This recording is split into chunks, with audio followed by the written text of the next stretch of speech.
Hello everyone, this is Daniel here, and it is Sunday. This means that it is another week where we had time to put energies into our indie game Kingsblood. And once again, I would say our main focus was the combat system, and aside from that, polishing up the main systems in terms of world map and UI, and also creating some new ones, or at least one new one. You will see about that. But first of all, let me tell you a little bit about polishing the old ones. And we invested some work in improving the research system. At least that was Dominic's focus. So last week I showed you this still kind of messy research tree, and it had some basic functionalities. But this week we actually gave also the individual nodes functionality, at least a couple of those, because every node actually has its own purpose, and for every node you need some special programming to make it work. For instance, this node right here, it is called basic income, and when you research it, it is supposed to generate you some money. So let's see if it works. And maybe let's look at the gold income right here.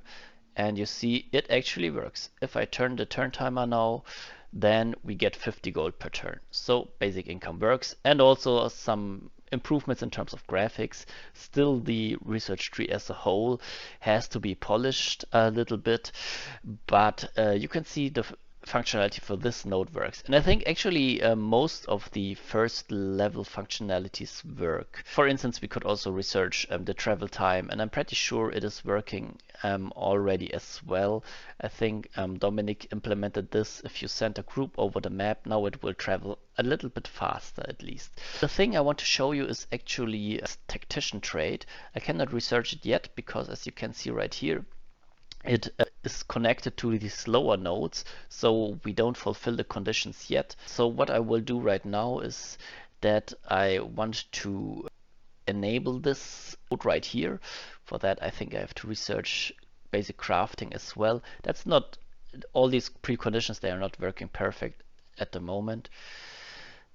All right, and now I think I can research it. Yes. Alright, and in the background you see this invasion walking around. Just ignore it for now. We still spawn it. We can also put it out of the game, so it does not do anything besides walking towards our city at the moment. But what I want to show you is that now if we want to spawn a quest, for instance our Wolf's Blood quest, then you see we can put some followers into this quest. Let's go with these ones. And then you can see here we have the synergies, right? And we said that in a couple of the previous developer vlogs, depending on which followers you send, these followers will have traits. Every follower has 3 traits. And depending on who you send, they will get bonuses. And in this case, we have actually something happened to the tooltips. They are very dark now. They are still written like here, but I cannot read it. But if you have 3 of these guys who have the same synergy, they will give you a bonus. And as you can already see, there would be potential to also send 6 of these guys. But we have a little problem. We can only send 5 followers in total at the moment. So this is actually one of the more important traits. This is the tactician, and if you research the tactician, you will see that actually this number increases to 6, right? Now you see it increases to 6. And all these little nodes, it was just an example, but just so that you know it, all these little nodes have to interact with the other systems which we implement, and in case of the tactician it actually works. So just that you know that there is a lot of effort going into polishing also even all these smaller nodes. And something very cool, we talked about it in one of the last videos, is the notification system. The tooltips are a bit too dark at the moment, so they are not really readable. But here you can see how it looks if you have a lot of tooltips, and I think the research tooltips are also new. this is actually what I have to tell you about the research system. But we also started one of the new core systems. And because our game is actually about collecting followers, so they need a place to sleep. The place to sleep is right here, but then you probably want to see them and to see your collection of followers slash Pokemon slash followers. And that's how it looks at the moment. So we don't have more followers, but imagine you have like 40 followers and you will have a couple of more columns and rows like right here. And actually it also already works. So you can click on them, and what we want to have right here are all their stats and all the stuff they have. And maybe we want to connect these item slots directly to the inventory. You can already drag items on them in the quest menu, and then they will display it right here. Yeah, unfortunately the tooltips are too dark at the moment. I don't know why. Never mind, but so this is the next big, let's call it core system in terms of UI. And you see there are not so many left. So we have 4 more right here, and then we have a couple right here, but these are rather easy ones. And then we have the remaining ones within the cities, right? The reputation and the market. So we're going there. We're getting closer to the first iteration of our core systems. But now let me send a group towards the Wolf's Blood quest, and let's explore what is going on in this quest now. And for that I have to unmute the audio, so you will hear some fine music now. It is probably a bit too loud, so I hope you still can hear me talking. And beware, because now you will see some, I think, cool stuff, or hear some cool stuff, because now we added some sounds to the combat. So we have so you see in the combat right here, or let's mute the audio for now. In the combat you see they have these focus bars, and I think I also said it in one of the last videos. If this focus bar fills, they will do a special attack. And the special attack of the wolves is that they will howl, and then the attack speed of the surrounding wolves will increase for a couple of times. And if you have a lot of wolves, this effect will even stack. And we actually have, and there is an audio file, like I said, but it is too long and too loud, but still for testing it was kind of cool. And you can also check if this effect is really in place, because we also worked on the stat display of our followers and of enemies, and this is this one right here. So what we are still missing are these flavor texts. We just decided yesterday to put them in. So right now this unit, as in the case of every other unit, is the strongest, but aside from that you see all the stats which we have. So this here is health, focus, the blue bar which fills after time, the max and min damage, the attack speed, the range. Usually a melee has a range of 1. Then the crit chance and the crit damage. This is an image of a vampire, but it is life steal, I think, or life leech.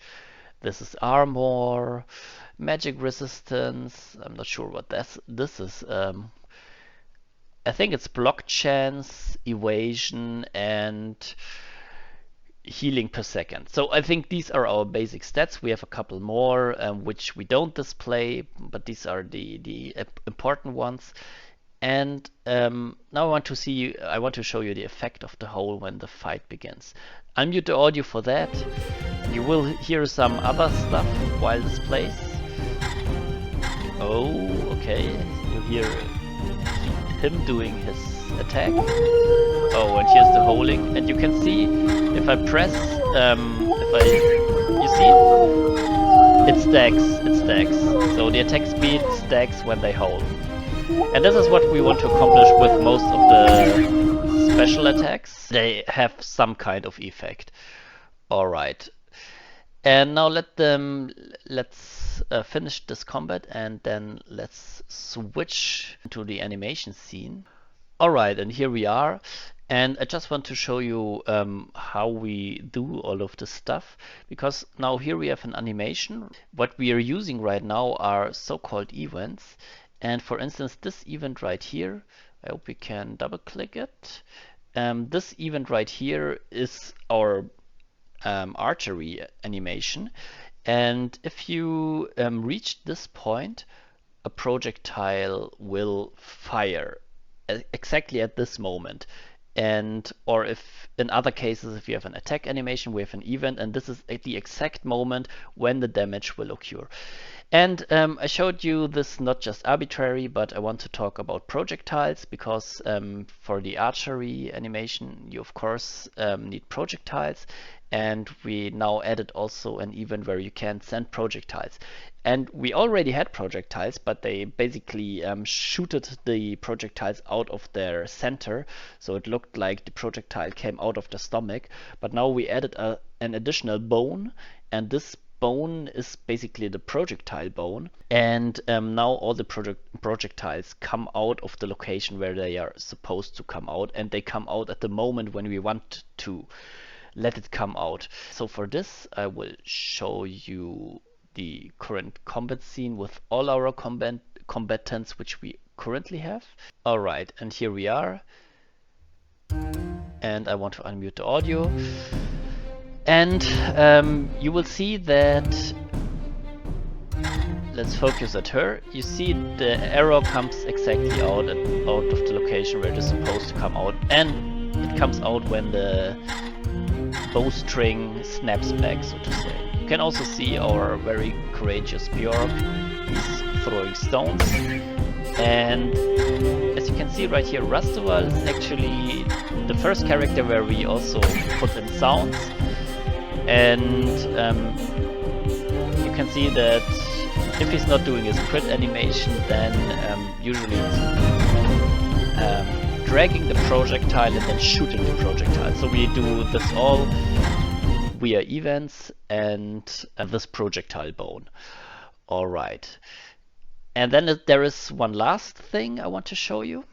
For that I want to restart the combat again. As you can already see, this particle right here has also emission, and I told you that everything is supposed to be a bit darker, and we want to have the special attacks pop a little bit. And you see we gave him now also animation particles. Now you saw really the circle, how it is supposed to be, and I think it looked really good. At least as a start. So because now the trail of the particles is working, and maybe we make it even a bit more prominent, but this is how we at least want to do it for all of the special attacks. And also what we want to do in terms of sounds, we want to give the sounds also an array like we do it with the animations, so that for instance sometimes Ryu will whirl his staff around and then he will just say "Huh," just a hitting sound, but sometimes he will just scream "hide behind me" or "I'll protect you," whatever. And I think if he always says the same stuff, it might get very annoying. So we want to have a sound array, and just randomly some sounds will occur, and I think this will make the combat a lot more fun. So that's it for this week. I think I don't have much more. I mean, we also created some additional quests, stuff like that, but I think that's not that important. I just can teaser already that for the next week we plan a little slice of life video, because we have a special event planned. So stay tuned. Next week will be a bit different than usually. Alright, with that having said, see you next week.